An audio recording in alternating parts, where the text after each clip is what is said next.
K Muraleedharan ഉറച്ചു തന്നെ പൊതുപ്രവർത്തനത്തിൽ നിന്ന് തൽക്കാലം മാറി നിൽക്കുകയാണെന്ന നിലപാടിലാണ് കെ മുരളീധരൻ. വയനാട്ടിൽ മത്സരിക്കാനില്ല, വടകരയിൽ നിന്ന് മാറേണ്ടിയിരുന്നില്ലെന്നും ആലോചിച്ച് തീരുമാനമെടുക്കണമെന്നതാണ് ഈ തെരഞ്ഞെടുപ്പിൽ പഠിച്ച പാഠമെന്നും കെ മുരളീധരൻ. കെ സുധാകരൻ മാറേണ്ടതില്ലെന്നും KPCC അധ്യക്ഷ സ്ഥാനം വേണ്ടെന്നും മുരളീധരൻ വ്യക്തമാക്കി. തെരഞ്ഞെടുപ്പ് തോൽവിയുടെ പേരിൽ തമ്മിൽ തല്ല് നല്ലതല്ല, ഒരു തെരഞ്ഞെടുപ്പിൽ തോറ്റാൽ മാറുന്ന ആളല്ല താനെന്നും BJPയിൽ പോകുന്നതിൽ നല്ലത് വീട്ടിലിരിക്കുന്നതാണെന്നും മുരളീധരൻ കൂട്ടിച്ചേർത്തു. ഞാൻ പറയാം, ഒരു എലക്ഷൻ മത്സരിക്കാനുള്ള മൂഡ് എനിക്കില്ല. ഞാൻ നേരത്തെ കഴിഞ്ഞ ദിവസം തൃശ്ശൂർ പറഞ്ഞാണ്. അതുകൊണ്ട് തന്നെ അതിനെക്കുറിച്ചുള്ള ഒരാലോചന എൻ്റെ മുമ്പിൽ ഇപ്പോഴില്ല. എന്നാൽ നാളെ ലോക്കൽ ബോഡി ഇലക്ഷനൊക്കെ വരുമ്പോൾ ഞാൻ ഉണ്ടാവും കാരണം അത് പ്രവർത്തകരുടെ ഇലക്ഷനാണ്. അതിന് ഞാൻ സജീവമായിട്ടുണ്ടാവും. 110ഓളം സീറ്റുകളിൽ കോൺഗ്രസ് UDF ഒന്നാം സ്ഥാനത്ത് എത്തുകയും ചെയ്ത സാഹചര്യത്തിൽ സുധാകരനെ മാറ്റാൻ പാടില്ല എന്നുള്ള അഭിപ്രായമാണ് എനിക്കുള്ളത്. അല്ല, അതിൽ തെറ്റുകാരൻ ഞാൻ തന്നെയാണല്ലോ, പോകേണ്ട കാര്യം ഉണ്ടായിരുന്നില്ലല്ലോ.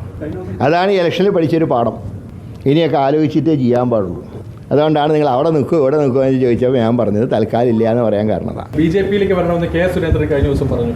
മറുപടി എന്താ? മറുപടി അതിലും നല്ല ഞാൻ ഇവിടെ തന്നെ ഇരിക്കുന്ന,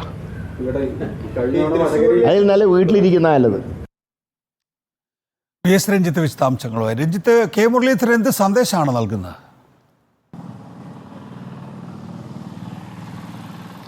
അദ്ദേഹത്തിൻ്റെ നിലപാടിൽ ഉറച്ചു നിൽക്കുന്നു. പൊതുപ്രവർത്തന രംഗത്തേക്കില്ല എന്ന നിലപാട് അദ്ദേഹം പറഞ്ഞ ശേഷം ഉണ്ടായിട്ടുള്ള എല്ലാ അഭ്യൂഹങ്ങൾക്കുള്ള മറുപടിയും നൽകുന്നുണ്ട്.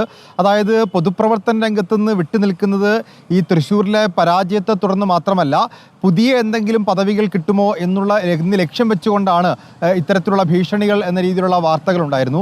അതിനെല്ലാം അദ്ദേഹം മറുപടി നൽകുന്നുണ്ട്. അതായത് രാജ്യസഭയിലേക്കില്ല, കുഞ്ഞാലിക്കുട്ടിയൊക്കെ പറയുന്ന പോലെ, അല്ലെങ്കിൽ ലീഗിൻ്റെ ഭാഗത്തു നിന്നൊക്കെ ഉണ്ടായ നിർദ്ദേശം പോലെ എന്തെങ്കിലും രാജ്യസഭാ സീറ്റ് അതിൽ ഇല്ല. രാജ്യസഭയിലേക്ക് പോകുന്നത് വയോവൃദ്ധനായി മത്സരിക്കാൻ കെൽപ്പില്ലാത്തൊരു കാലത്ത് ആയിരിക്കും എന്നുള്ളതാണ് അദ്ദേഹം പറയുന്നത്. അതോടൊപ്പം വയനാട്ടിൽ നിന്ന് മത്സരിക്കുന്നില്ല, വയനാട്ടിൽ നിന്നല്ല, ഒരു മത്സരത്തിനുള്ള മൂഡ് നഷ്ടപ്പെട്ടു, ഇനിയിപ്പോൾ മത്സരിക്കാനൊന്നുമില്ല എന്ന് അദ്ദേഹം പറയുന്നു. ഒപ്പം KPCC അധ്യക്ഷനാവാനുമില്ല, KPCC അധ്യക്ഷ സ്ഥാനം തന്നാലും വേണ്ട, തനിക്ക് തരേണ്ടതുമില്ല. ഇപ്പോൾ നിലവിൽ കെ സുധാകരനെ KPCC അധ്യക്ഷ സ്ഥാനത്ത് നിന്ന് മാറ്റേണ്ടതില്ല എന്നുള്ളതാണ് അദ്ദേഹത്തിൻ്റെ നിലപാട്. കാരണം KPCC അധ്യക്ഷൻ എന്ന രീതിയിൽ അദ്ദേഹം മികച്ച പ്രവർത്തനം കാഴ്ചവെച്ചു. കണ്ണൂരിൽ അദ്ദേഹം ജയിച്ചു എന്ന് മാത്രമല്ല, 18 സീറ്റിൽ കോൺഗ്രസിന് വലിയ മുന്നേറ്റമുണ്ടായി. 110ഓളം നിയമസഭാ മണ്ഡലങ്ങളിൽ കോൺഗ്രസ് മുന്നിൽ നിൽക്കുന്നു. അപ്പോൾ ഈ ഒരു സാഹചര്യത്തിൽ KPCC അധ്യക്ഷ സ്ഥാനത്ത് നിന്ന് കെ സുധാകരനെ മാറ്റേണ്ടതുമില്ല, തന്നെ ആ സ്ഥാനത്തേക്ക് പരിഗണിക്കേണ്ടതുമില്ല.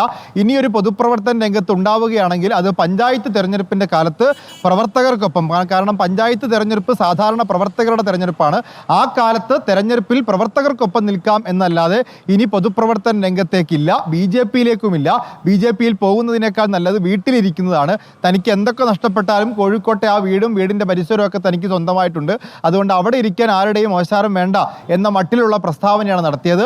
അതോടൊപ്പം തന്നെ ഈ തൃശ്ശൂരിലെ തോൽവിക്ക് ഇനിയൊരു പഠനമോ അന്വേഷണ കമ്മീഷനോ വേണ്ട, കാരണം അന്വേഷണ കമ്മീഷൻ തെളിവെടുപ്പിനൊക്കെ വരുന്ന സമയത്ത് കൂടുതൽ പ്രശ്നങ്ങൾ ഉണ്ടാവുകയാണ് ചെയ്യുക. അതുകൊണ്ട് ഈ പ്രശ്നം അവസാനിപ്പിക്കുകയാണ്. TN പ്രതാപനെതിരെ ഒരു പരാതിയും ആരോടും പറഞ്ഞിട്ടില്ല. ആരൊക്കെയാണ് എന്തൊക്കെയാണ് ചെയ്തതെന്ന് ജനങ്ങൾക്കറിയാം. അതിന്മേൽ ഇനി പരാതി പറയാനൊന്നുമില്ല.